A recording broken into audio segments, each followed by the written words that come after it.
50 факта за Адолф Хитлер, написани в стил, подобен на Слави the Clasher, с малко хумор, драматичен тон и лесно смилаеми факти, подходящи за YouTube видео. Можеш спокойно да ги използваш със собствен глас или синтезатор.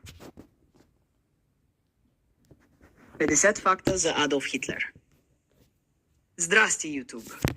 Днес се потапяме в една от най-мрачните и противоречиви фигури в световната история – Адолф Хитлер. Ще чуете неща, които със сигурност не сте учили в училище. Подгответе се, защото тези 50 факта ще ви разтресат. 1. Хитлер е роден на 20 април 1989 в Австрия, не в Германия, както мнозина си мислят. 2. Името му е почти било Адолф Грубер, като на майка му за щастие или нещастие баща му променя фамилията.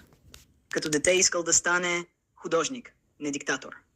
Чечет опитал се 2 пъти да влезе в художествената академия в Виена. 2 пъти скъсан. 5. Имало е реален шанс Хитлер да стане архитект, ако не беше провалил живота си. 6. По време на Първата световна война Хитлер е бил куриер и е получил медал за храброст. През 1918 година е бил временно ослепен от газова атака. След войната лежал в болница, където чул, че Германия е капитулирала. Това го сломява психически. 9. Хитлер е влязъл в политиката през 1919 година като шпионин на немската армия. 10. Той толкова харесал партията, която трябвало да шпионира, че се присъединил към нея.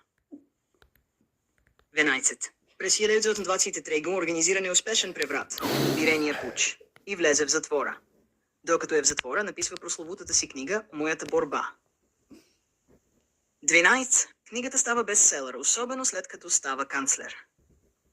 14. Хитлер е вегетарианец, не ядял месо и бил много гнуслив към кървави ястия. 15. Обожавал кучета, особено своята овчарка Блонди. 16. Мразел пушачите, дори въвел антитютюнева кампания в Германия. 17. Имал е Паркинсон и тежки здравословни проблеми в края на живота си.